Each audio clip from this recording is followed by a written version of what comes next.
We're not going to hold the bag on this one. We're not going to pay for all of the costs of climate change. I'm putting our friends in Toronto on notice. Suing major oil companies for billions of dollars for climate change. Toronto Councillor Mike Layton putting forward that motion.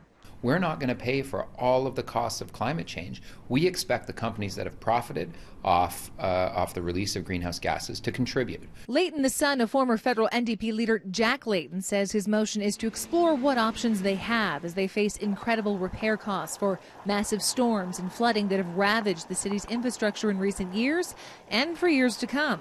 New York, San Francisco, Baltimore, all over the U.S. are pursuing this same course of action. It's because they don't feel that it's fair that the residents of those cities be put on the hook for paying for all the impacts of climate change. Jason Kenney took great offense of this motion today. In fact, he penned a letter to John Tory, Toronto's mayor.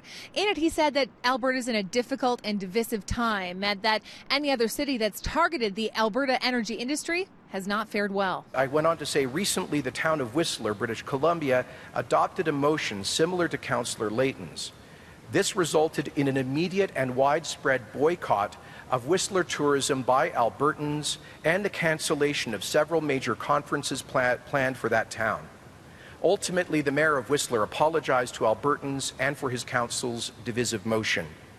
Albertans are tired of being a punching bag for virtue-signaling political efforts that seek to apply a higher standard to our energy than to OPEC oil or other sectors in our economy, such as Ontario's automobile and transportation industries. Layton's motion calls for a staff report into the idea to come back to a committee.